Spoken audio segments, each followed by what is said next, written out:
Qué horror. Johnny Barona nos va a hablar de un tema que es muy interesante. Logramos hablar aquí un ratico antes sobre la aplicación del plasma rico en plaquetas. Eh, Me parece tremendamente importante. Lo estamos viendo aplicar ya de una manera, yo diría casi que indiscriminada. Y entonces es muy importante que tengamos algunas precisiones para saber su real alcance. Aquí vamos a discutir algo muy interesante. Entonces, Johnny, por favor, el auditorio es suyo. Listo. Muchas gracias, buenos días. Eh, pues como lo dijo el profe, pues digamos que dado el auge que ha tenido esta terapia del plasma rico en plaquetas y pues más ahora que dentro de nuestro programa con lo que es la ecografía en la aplicación musculoesquelética, pues cobra relevancia. La idea es mirar qué tanta evidencia hay respecto a esta terapia. Entonces, pues vamos a arrancar un poquito de historia respecto a las plaquetas. Se dice que William Hewson fue el primero pues, en visualizarlas, aunque la transcripción formal o la descripción formal está entre un francés que se llama, pues era el doctor Alfred Donnet, y un inglés, George Gulliver, pues que se disputan como cuál fue el primero de los dos en hacer la descripción de ellas. Y Frederick Arnold fue el primero en que realizó pues, una descripción formal y las dibujó dentro de su tratado de anatomía. Pero, ¿qué es una plaqueta? Pues plaqueta no es una célula propiamente dicha, es un fragmento subcelular, carece de núcleo. Tenemos que, pues, nosotros en promedio tenemos entre unas 150.000 a 450.000 plaquetas por mililitro. En reposo, la forma que tienen es de discos de tipo irregular. Van a tener un diámetro de 2 a 5 micras, un espesor de unas 0.5 micras y un volumen de 6 a 10 femtolitros. Van a tener dos formas, entonces vamos a tener lo que les decía, una forma en reposo y cuando se someten a fuerzas de cizallamiento, como por ejemplo se produce una herida, cuando hay inflamación local, pues estas van a activarse y van a pasar a tener una forma de esferas pseudoespinosas en las cuales una conformación que tienen los microtúbulos que están en su interior, pues van a dar lugar a estos pseudópodos. ¿Qué es lo que hacen? Aumentar la superficie de contacto, ¿ya? Y van a permitir la adhesión con otras plaquetas y pues también van a facilitar la liberación de sustancias. Vamos a ver que las plaquetas van a tener tres tipos de gránulos. Vamos a encontrar que tienen, ¿qué se hizo? Vamos a encontrar que tienen los gránulos de tipo alfa, los gránulos densos y los lisosomas. Cada uno de estos gránulos van a tener diferentes tipos de sustancias. ¿Qué nos interesa específicamente? Los gránulos alfa. ¿Por qué? Porque van a contener los factores de crecimiento plaquetarios, las quimioquinas que van a hacer funciones de quimiotaxis respecto a otras células del sistema inmune, factores de angioregulación que van a hacer tanto a favorecer la angiogénesis como a detener este proceso. Que tenemos acá en la imagen es la trombopoyetina. Está producida por el hígado principalmente, en menor medida por el riñón, y pues esto es lo que va a inducir a nivel de médula ósea la producción de plaquetas. Frente a nosotros, ¿qué vamos a tener? Pues todo un proceso de transcripción, síntesis de todos los organelos, síntesis de esos gránulos que tienen y finalmente estas plaquetas pues del megacariocito se van a desprender y por proceso de fisión van a terminar liberadas ya estos fragmentos subcelulares a la circulación general. Pues como vemos, digamos que el estado de las plaquetas nos sirve también como una evaluación indirecta de la función hepática. Finalmente, ¿cuál es el potencial que tienen estas sustancias y estos factores plaquetarios dentro de la reparación de los tejidos? Pues que van a promover básicamente proliferación celular, en el caso, por ejemplo, de lo que es el tendón, pues la proliferación de los tenocitos, van a promover la síntesis de colágeno y, como les decía, los procesos de regulación de angiogénesis. Estos tres, pues nos van a llevar a lo que sería la reparación tisular y esta es, digamos, la base biológica de su potencial uso dentro de las terapias regenerativas. ¿Qué es el plasma rico en plaquetas? Pues hablamos que es la fracción líquida procesada de sangre periférica, generalmente es de tipo autólogo, pero pues puede ser halogénico también, y que va a tener una concentración por encima de la concentración basal o por encima de la concentración sanguínea. Va a tener un potencial de curación a nivel de huesos y tejidos blandos. Y cuando hablamos de una definición formal, entonces decimos que un plasma es rico en plaquetas cuando su número de plaquetas es alrededor de unas 4 a 5 veces el valor en sangre completa. Y ya un valor específico de las plaquetas por volumen sería de aquel plasma que contiene al menos 1.000.000 de plaquetas por microlitro por cada 5 mililitros de plasma. Pues entra dentro del campo de los ortobiológicos, que son todas estas terapias que son basadas en células o en sustancias de tipo biológico. Y pues lo que les decía es un tipo de cóctel ya biológico activo que va a tener propiedades regenerativas y que ha venido con un uso ingente dentro de lo que es la patología musculoesquelética. Antecedentes de su uso, pues Kingsley en el 54 fue el primero en describir y acuñar el término de plasma rico en plaquetas, ¿ya? Otros autores lo asocian con los hematólogos a nivel de los años 70, que lo empezaron a utilizar para la transferencia pues, de factores asociados a la coagulación, ¿ya? Entonces era usado pues, para transferirse a pacientes que tenían trombocitopenia o pues, patología hemato-oncológica, ¿ya? Y a nivel de los 80 ya se empezó a utilizar específicamente en la cirugía maxilofacial para obtener propiedades antiinflamatorias y estimular la proliferación celular. De los 80 a esta época, pues el uso se ha multiplicado exponencialmente y a nivel musculoesquelético lo hemos visto en usos de prácticamente todas las patologías. Pero cuando uno habla de plasma rico en plaquetas, cree que hablaría de solo un tipo de sustancia y hablaría que plasma rico en plaquetas es solo un tipo, es algo.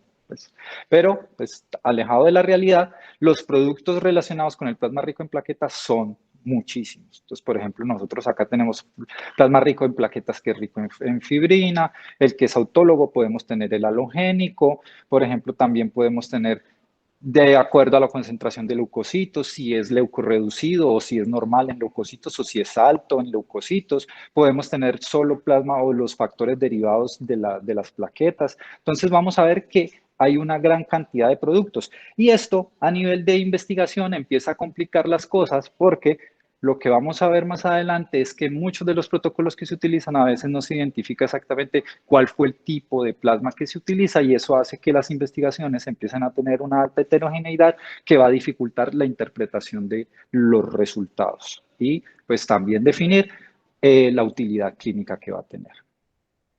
En cuanto a las características, hay múltiples parámetros para clasificarlo. Entonces, como les decía, del tipo de origen, puedo tener autólogo, halogénico, por el tipo de capa leucocitaria que va a tener, si la capa leucocitaria es completa o es parcial, si hablamos de plasma fresco, si hablamos de plasma que es congelado, si hablamos solamente de un lisado de plaquetas o si, por ejemplo, la fuente fue sangre de cordón umbilical. En cuanto a la tecnología de preparación, pues vamos a tener que puede ser obtenido mediante técnicas gravitacionales o mediante centrifugación, plasmaféresis, también por el tiempo de preparación. ¿Cuántos ciclos fue sometido ese plasma? Generalmente puede ser 1 o 2 ciclos de centrifugación. Y dentro de esos ciclos de centrifugación, ¿a cuántas fuerzas G fue sometido el plasma? Eso nos va a variar también el tipo de clasificación, porque pueden ser a pocas fuerzas G o de mayores fuerzas. También incluso cuál fue el anticoagulante que se utilizó para la obtención, si es EDTA o si es heparina. Y respecto a la dosis final de plaquetas también, podríamos tener entonces que vamos a tener rangos entre 0 y 500.000, entre pues, hasta 1.000.000, 1.000.000 a 1.500.000 o más de 1.500.000. Como les decía también, lo podemos clasificar por la presencia de leucocitos. Si es leucorreducido o no, y dentro de estos leucocitos, ¿qué es lo predominante? Si son neutrófilos, monocitos, linfocitos. Y en cuanto a la presencia también de glóbulos rojos, que va a ser medida por un porcentaje pues, del hematocrito. Entonces vamos a ver. Dentro de la investigación clínica, el que más generalmente se utiliza en aplicación musculoesquelética y en general en la mayoría de aplicaciones es la centrifugación. ¿Ya? Es el principal proceso que vamos a utilizar. Y vamos a ver que dependiendo, como les decía, incluso de la máquina que se utiliza y del proceso de una o dos ciclos de centrifugado, las fuerzas G, pues van a variar las características que vamos a obtener. Y lastimosamente esto, pues hoy en día no tiene un tipo de estandarización específico, al menos en investigación clínica. ¿Cómo se obtiene? Entonces tenemos una muestra de sangre completa, sangre total, la sometemos a un primer ciclo de centrifugación y entonces nos va a quedar esto, la fracción de plasma, nos va a quedar por acá la capa donde nosotros tendríamos en suspensión el plasma rico en plaquetas, aunque algunos autores nombran que toda esta capa sería como un plasma pobre en plaquetas, ¿ya? Y pues tendríamos en la capa del fondo, tendríamos todo lo que es concentrado, la capa de glóbulos rojos. Esto cuando se hace una sola centrifugación, que sería este ejemplo que tenemos acá, pero en este algunos autores recomiendan o algunos autores lo someten a un segundo ciclo de centrifugación y entonces obtendríamos entonces una nueva capa donde tendríamos el plasma pobre en plaquetas y tendríamos acá a nivel del fondo una capita que sería la de plasma rico en plaquetas. Esto es lo que finalmente pues nosotros vamos a tomar y es con lo cual se va a realizar la aplicación. Acá tendríamos cuáles serían las concentraciones pues, y las densidades de las diferentes poblaciones celulares. Como les decía, no hay un estándar. ¿Ya? Por acá en 2017 se publicaba esta revisión haciendo un llamado para la estandarización de esto en cuanto a los protocolos de preparación y el reporte de la composición de ese plasma final. Finalmente ellos al final tomaron 104 estudios. Como vamos a ver lo que les decía, a pesar de que hay procesos, por ejemplo, de plaquetoféresis, realmente casi la totalidad de los estudios siempre trabajan mediante centrifugación. Aquí vamos a tener dos medidas importantes al final, que es la eficiencia de captura de plaquetas, que simplemente es el porcentaje de plaquetas que se logran trasladar al plasma por pues, una relación entre las plaquetas que contiene ese plasma por volumen de plasma respecto a las plaquetas en sangre por volumen de sangre y el factor de incremento plaquetario que no es sino dividir el conteo de plaquetas en el plasma sobre el conteo de plaquetas en sangre. Entonces vamos a tener un factor incremental de 1, pues que va a ser una relación en la que van a ser igual cantidad de plaquetas en plasma, pues si es de 2, pues hablamos que tiene una concentración 2 veces. Pues eso sería importante tenerlo en cuenta para saber qué cantidad de plaquetas estamos obteniendo. ¿Qué hay dentro de los estudios, por ejemplo, que ellos evaluaron? Pues múltiples patologías, como les decía, a nivel musculoesquelético se ha utilizado en otras especialidades también, ya sabemos que tiene también usos de tipo estético y usos también dermatológicos. Entonces, por ejemplo, acá ellos tuvieron para epicondilitis lateral, osteoartrosis de rodilla, tendinopatía del Aquiles, fascitis plantar, daños musculares, en la reparación o la curación de fracturas, en manguito rotador también. ¿Qué es lo que quiero que vean de acá? Que todos los protocolos tienen una alta variabilidad. Entonces vamos a ver, por ejemplo, que el volumen de sangre obtenido inicialmente no hay un estándar, siempre va a cambiar. Lo mismo si vamos a tener 1 o 2 ciclos de centrifugación y también cuál es la velocidad a la cual se realiza esa centrifugación y pues por ende eso nos va a variar cuáles son las fuerzas G que nosotros vamos a tener. No todos los estudios, por ejemplo, vemos que hay dificultades también porque no todos los estudios reportan cuál era la concentración inicial de las plaquetas, no todos tampoco nos van a reportar, por ejemplo, cuál es la concentración final ni cuál fue ese factor de incremento plaquetario y pues tampoco nos reportan cuál es la concentración final de esos factores de crecimiento derivados de las plaquetas.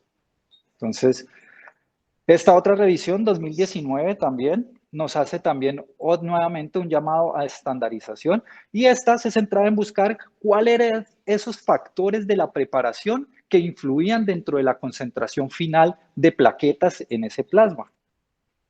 Finalmente daron para la síntesis tres estudios, utilizaron el cociente de relación de Pearson para pues, ver cuál era la correlación entre estas variables. Recordemos ahí que ese cociente de correlación de Pearson, si tiende a 1, habla de una correlación que es positiva, si es negativo, habla de una correlación que es negativa. Algunos autores lo dejan simplemente como en la cifra entre más cercana a 1. Hay otros que lo subdividen haciendo 4 rangos. De 0 a 0,10 sin correlación, de 0,10 a 0,3 una correlación débil, por encima de 0,3 hasta 0,5 una correlación moderada y por encima de 0,5 lo que sería una correlación de tipo fuerte.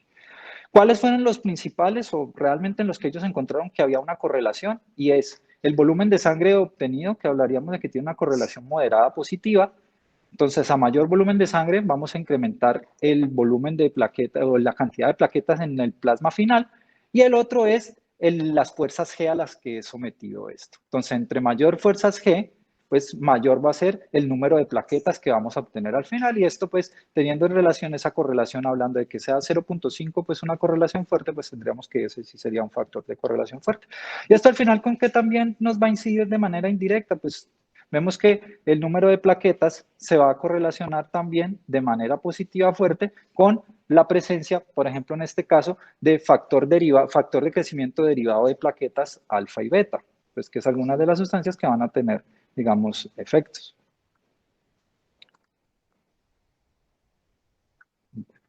Pero hasta acá nos queda la sensación de que probablemente más es mejor en cuanto a las plaquetas. Y lo que vemos es que realmente no va a ser así. Al menos estudios in vitro, y específicamente sobre el tenocito, nos van a hablar de que hay cambios de cómo se comportan las plaquetas.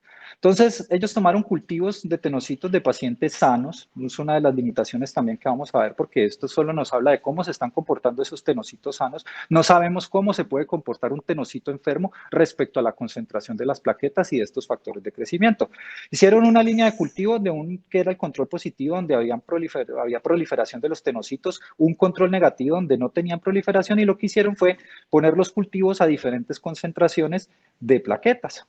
Finalmente, ellos que encontraron con significancia estadística, que las concentraciones alrededor de los 500.000 inducían una mayor proliferación de los tenocitos. Entre 1 millón y 2 millones teníamos que aún había un crecimiento por encima del control que era positivo. Pero si vemos por encima de los 2 millones, ya específicamente 3 y 5 millones, a los 3 millones se inhibía la proliferación de tenocitos, y ya concentraciones alrededor de los 5 millones ya de plano mataban las células. Entonces inducían procesos de apoptosis. Entonces vemos que no siempre, pues más va a ser mejor, y en esto también nos va a influir el hecho, pues específicamente para la investigación clínica, es que deberíamos conocer cuáles son esas cantidades de plaquetas que estamos aplicando para poder correlacionar eso con los desenlaces que vamos a obtener.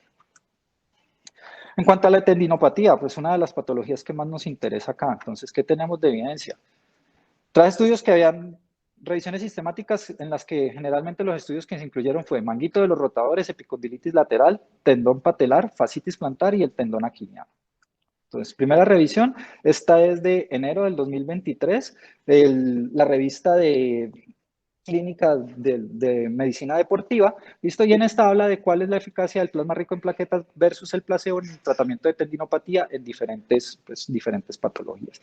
Finalmente, vamos a ver que para el análisis tendrían 13 estudios. Es otra de las dificultades respecto a la investigación, es que finalmente el número neto de pacientes terminan siendo números bajos, lo que hace difícil extrapolar los hallazgos a, pues, digamos ya al campo clínico, pues, del día a día. ¿Qué tenemos? Entonces teníamos tendinopatía de Aquiles, tendinopatía patelar, del manguito de los rotadores, específicamente en esto. ¿Qué vamos a ver?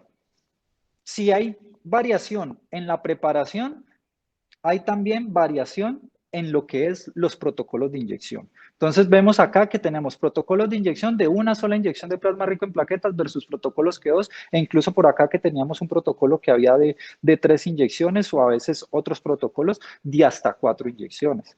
Y en eso no hay un estándar en si debe ser 1, si debe ser 2, si debe ser 3, si deben ser 4, y cuando son varios días de aplicación, cuál es el protocolo o cuántos días o cómo lo debemos aplicar, si debemos esperar 3 días, si debemos esperar una semana o cuánto tiempo vamos a esperar. Ellos usaron como medidas de desenlace, tomaron dolor y medidas de funcionalidad. Casi todos los estudios hacen eso. Este es el mapa, pues, de riesgo de sesgo. Vemos que al menos la mitad de los estudios con algún riesgo de sesgo o con un alto riesgo de sesgo. Entonces, en lo que fue el desenlace de dolor a 4 a 6 semanas, vemos que, pues, uno vería el análisis, dice hay una tendencia puesta en favor del plasma rico en plaquetas, pero pues vemos que toca el 0, no hay una significancia estadística. Entonces a 4 o 6 semanas no la hay.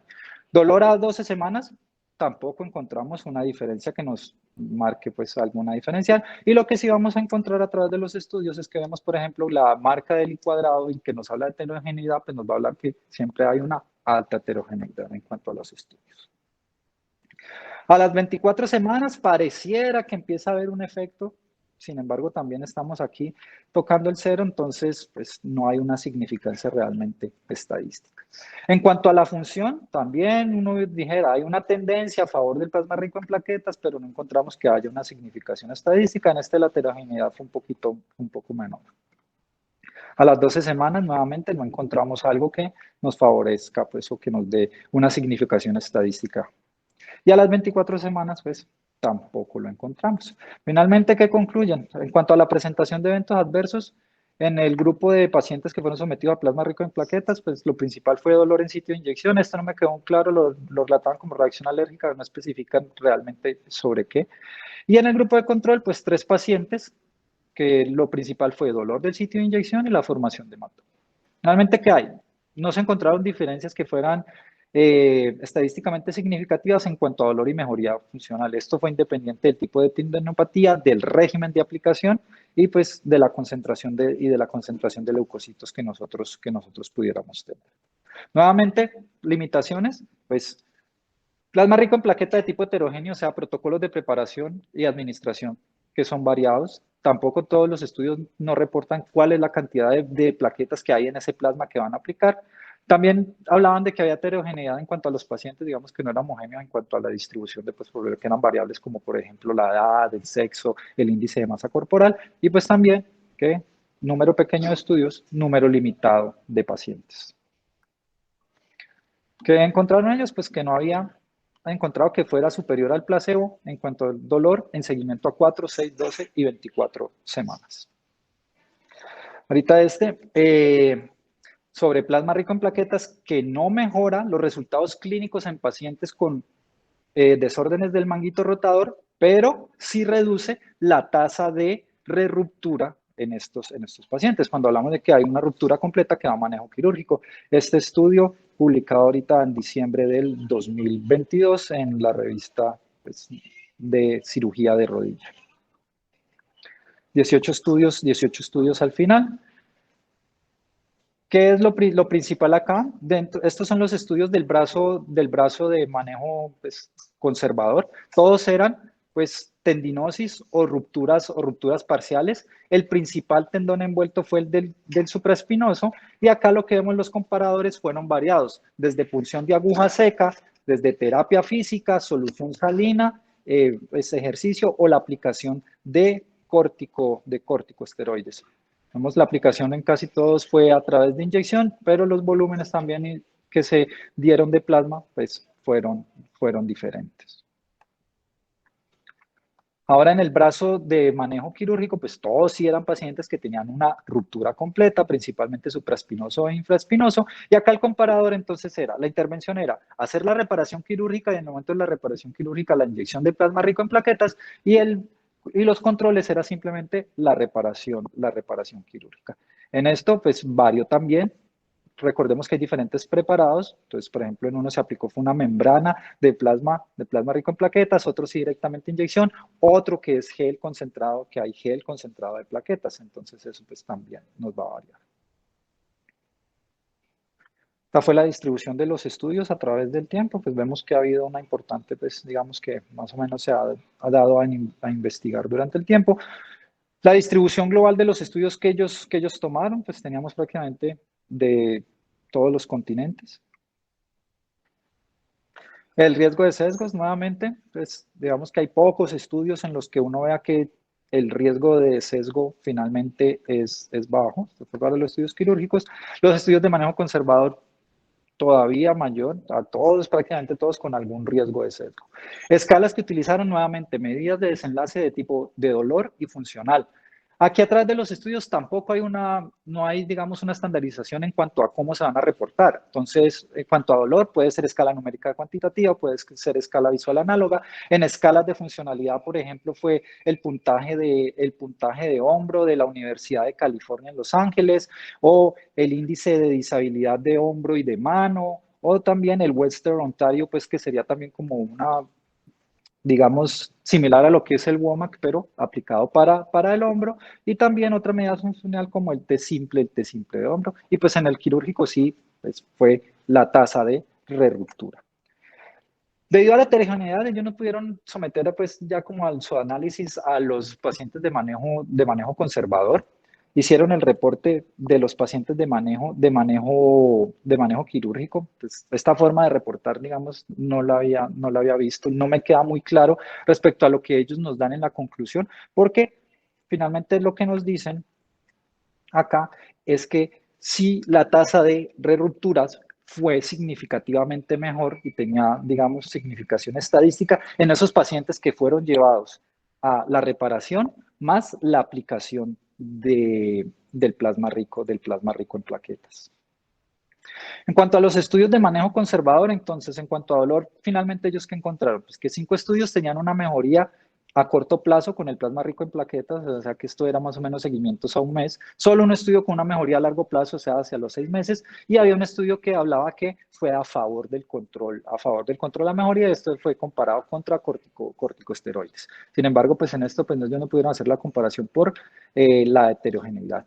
En cuanto a funcionalidad, pues 8 estudios que tenían una mejoría en cuanto a funcionalidad con el plasma rico en plaquetas, 4 estudios que no mostraban una diferencia y un estudio que estaba a favor del control, que nuevamente fue un estudio los controles fueron manejados con corticosteroides. ¿Qué concluyen? Pues ya habíamos hablado, menor tasa de ruptura en el brazo de manejo quirúrgico y a nivel del manejo conservador, pues a pesar de que se viene aplicando y hay un creciente interés en todo este tipo de terapias, pues realmente no pudieron demostrar que hubiera una ventaja clara a favor del plasma rico en plaquetas. Otro, revisión sistemática esta de marzo-abril de ahorita 2023. En esta quisieron eliminar el factor de aplicación.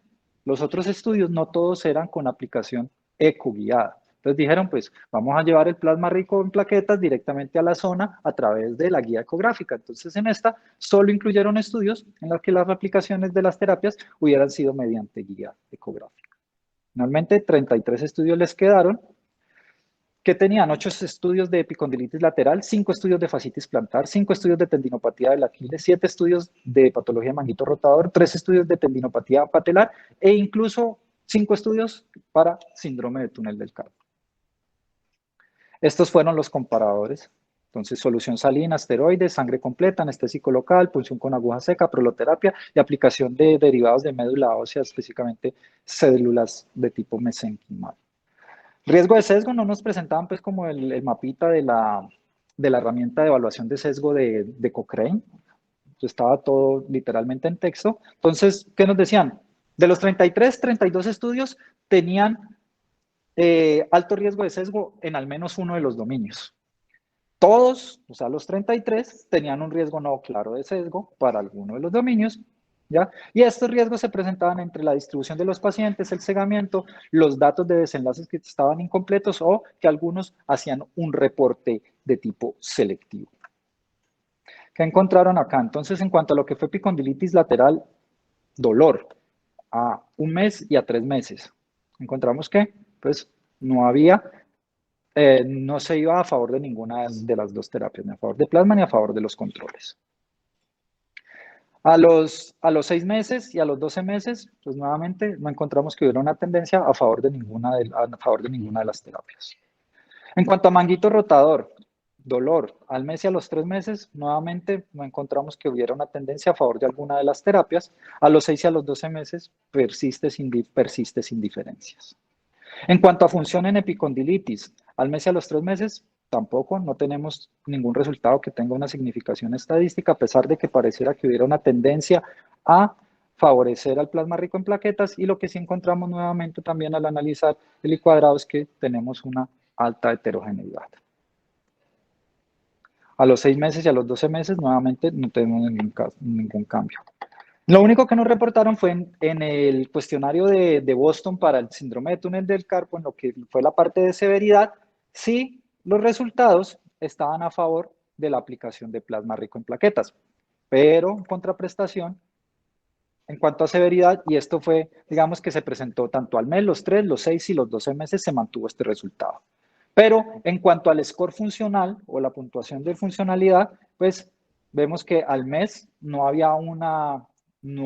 encontrábamos una diferencia que fuera significativa. A los 3 meses, por el contrario, se encontró una diferencia a favor del control. En lo que fue a los 6 meses, pues no tendríamos diferencias significativas, a los 12 meses tampoco tendríamos una diferencia significativa, aunque hay una tendencia a favor del control y pues en el total finalmente tendríamos una diferencia que sería a favor del control. Entonces, pues acá entraríamos en una dicotomía respecto a severidad y funcionalidad, pues uno esperaría algún tipo de correlación, pero pues por un lado, severidad nos da a favor del plasma rico en plaquetas, pero funcionalidad nos da a favor de los controles. Para los otros que no pudieron construir, que no pudieron por heterogeneidad, no pudieron construir pues el análisis que utilizaron para tendinopatía del Aquiles. El marcador de funcionalidad y de dolor fue el cuestionario aquiliano del Instituto Victoriano de Evaluación Deportiva, pues las siglas en inglés que sería VISA-A, pues VISA que sería del Instituto de, pues, de Evaluación Deportiva A de Aquiles. En ambos grupos presentaron una mejoría a través del tiempo, pero no hubo ninguna diferencia significativa entre ambos y pues lo que sí evidenciaron era que había imprecisiones y pues en general una baja calidad de la evidencia. Para fascitis plantar el dolor se evaluó mediante la escala visual análoga, la funcionalidad mediante la escala de la Sociedad Ortopédica Estadounidense de Pie y de Tobillo y con el índice de función del pie. Dentro del seguimiento, hasta antes de los 12 meses sin diferencias significativas, ¿ya? Aparentemente hay a favor, después de los 12 meses en fascitis plantar, estaría a favor la evidencia en funcionalidad respecto al plasma rico en plaquetas, pero nuevamente el grado de calidad de la información se cataloga como de baja calidad. En cuanto a tendinopatía rotuliana, pues nuevamente escala visual análoga, el cuestionario también del Instituto Victoriano de Evaluación del Deporte, pero pues esta vez orientado pues al tendón patelar, no encontraron diferencias significativas y en ambos grupos hubo mejoría funcional, pero sin diferencias y nuevamente el grado de informe, pues, o la calidad de la recomendación, una baja calidad. Conclusión, no tenían una evidencia suficiente para recomendar la aplicación de rutina del plasma rico en plaquetas. Se plantea la necesidad de estudios adicionales, lo que hemos dicho, cuál es el protocolo de tratamiento óptimo y estos estudios, viendo que en algunos se ha mostrado una tendencia en que cuando el seguimiento es a mayor plazo, hay ligeramente una evidencia a favor del plasma rico en plaquetas, pues tener en cuenta que habría que tener estudios con un seguimiento largo para poder determinar si hay o no este beneficio. Pero, pues vemos por acá otro estudio. Este es del Journal of Rehabilitation Medicine. Este es de septiembre del 2022. Este también fue comparando lo que es terapias para el manguito rotador. Todos igual, ningún riesgo de sesgo. Compararon dolor y función entre 6, 12 y 24 meses. Terapias de controles, aguja seca, terapia física, corticosteroides. Nuevamente, pues, variación en los seguimientos que se hicieron. Como decía, algunos iba casi hasta 24 semanas. Y estos fueron los estudios. Casi todos, el plasma se fue obtenido mediante centrifugación. Un estudio ni siquiera lo mencionaba cómo se lo hizo. Y nuevamente, acá lo que tenemos sería cuál fue el kit de preparación, o sea, cuál fue la máquina que utilizaron para preparar el kit. Y acá tendríamos nosotros los protocolos de inyección, nuevamente variación, desde 1 hasta 4 inyecciones y variando los días de aplicación. Por lo menos el protocolo de 2 inyecciones dejó un intervalo entre cada inyección de 4 semanas. Los que aplicaron 3 inyecciones y 4 dejaron aplicaciones cada 7 días. Acá ellos que reportan, todas las variables que están aquí, digamos, a favor de una terapia son las variables que están a favor del plasma rico en plaquetas. Entonces, esto sería función de hombro y alivio del dolor entre 0 y 6 semanas, función de hombro y dolor entre 8 y 12 semanas, y acá tendríamos a más de 24 semanas. Pues para ellos, digamos que la conclusión que tuvieron es que sí había a favor del plasma rico en plaquetas, sí se podía utilizar en lo que era la patología de manguito rotador, pero limitaciones, nuevamente, pocos estudios, poca cantidad de pacientes, alta heterogeneidad en cuanto a aplicación, la obtención de plasma, pues las concentraciones del plasma, por lo cual pues no pueden dar una conclusión sólida a favor de plasma rico en plaquetas. Y incluso hasta cómo se hace el análisis de la evidencia, vamos a ver que va a tener diferencias. Acá tenemos 2 estudios que comparan epicondilitis lateral, uno del Journal Internacional de la Revista Internacional de Cirugía y otro de la Revista de Reumatología Clínica. ¿Qué vamos a tener nosotros entonces aquí, que lo traje para comparar. Y que me llama la atención. Vemos el estudio de Kroc de 2013. Mientras la revisión de reumatología clínica lo ubica con prácticamente todos en verde, o sea, poco riesgo de sesgo y solo en otros riesgos algún riesgo de sesgo, la revisión de la revista de cirugía nos lo ubica con dos factores de alto riesgo de sesgo y vemos que es el mismo estudio. Entonces, vamos a ver nosotros acá.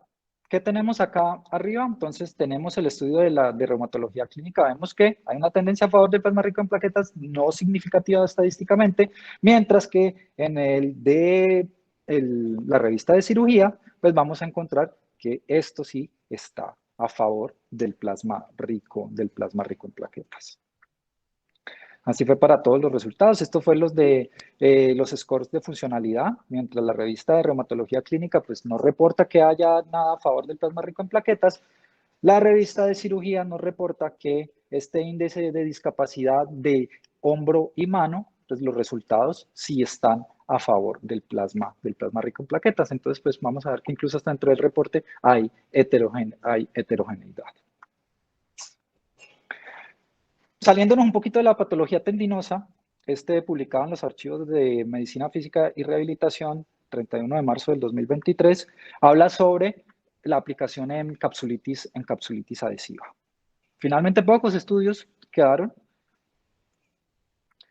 En cuanto al riesgo general de sesgo, todos con algún riesgo de sesgo y un estudio específicamente con alto riesgo de sesgo. ¿Qué encontraron acá? Pues, en cuanto a los rangos de movilidad, lo que era abducción pasiva, entonces acá, acá estamos comparando versus corticosteroides versus otros tipos de control versus corticosteroides. No tenemos una diferencia significativa respecto a otras intervenciones. Pues vamos a ver que hay algo de significancia estadística y pues a favor del plasma rico en plaquetas finalmente, pero pues cuando hacemos el análisis versus corticosteroides vemos que no tendría una diferencia en cuanto a la abducción pasiva. En cuanto a la flexión, bueno, y acá lo vamos a ver, que no les había explicado acá, está a 1, a 3, a 6 y a 12 meses. Acá sí, a medida que aumentó el tiempo, seguimientos de 6 y 12 meses, sí vamos a ver que habría o estaría a favor de la aplicación de plasma rico en plaquetas, incluso versus corticosteroides y otros tipos de control. En cuanto a la flexión pasiva, pues inicialmente no tendríamos en 1 y 3 meses, no tendríamos nosotros cambios que fueran significativos. Posteriormente a los 6 y a los 12 meses nuevamente encontramos cambios que están a favor del plasma rico en plaquetas. Respecto a rotación externa, lo mismo en 1 y 3 meses y cambios que sean significativos, pero en los seguimientos de 6 y 12 meses tendríamos ya una significación estadística a favor del plasma rico en plaquetas. En cuanto a dolor, a 1 y 3 meses no tenemos diferencias. Ya después de los 6 meses encontramos que hay una significación a favor del plasma rico en plaquetas. Y pues a medida que vamos aumentando, ya después de 12 meses, pues tendríamos mayor valor respecto a esta diferencia en dolor. Conclusiones, pues para ellos ofrece un mejor rango de movimiento y disminución del dolor de la discapacidad a los 3 o 6 meses. Y grado de evidencia lastimosamente vuelve a ser bajo, muy bajo, alta heterogeneidad y pues el riesgo de sesgo que nosotros ya habíamos visto. Entonces, pues ahí queda uno también, digamos, pensativo. Aparte, porque dentro de los comparadores que se hicieron, dentro de todos los pacientes de capsulitis adhesiva, aparte de tener la intervención de plasma rico en plaquetas o la intervención de corticosteroides, todos iban a un plan de rehabilitación. Fuera un plan de rehabilitación en hogar o fuera un plan de rehabilitación en un centro. Entonces iban siempre con un programa de ejercicio y pues vamos a ver que pues todos iban a ir con movilización. ¿Listo? Entonces, finalmente, volviendo al inicio, ¿qué nos queda? ¿Realmente mito o realidad respecto a este? ¿Tiene una plausibilidad biológica? Sí, existe una plausibilidad biológica. Efecto in vitro que se ha demostrado, pero la evidencia clínica sigue siendo controversial. Para mí, en este momento, es no concluyente. Haría falta más investigación que se debe centrar o tener estudios de mayor población, estandarizar la producción y el tipo de producto que se va a aplicar, ¿ya? Y también estandarizar cuáles son las medidas de desenlace y cuáles son los reportes para poder nosotros tener realmente pues, de dónde echar mano con buena evidencia y decir, ¿sirve o no sirve? ¿Listo?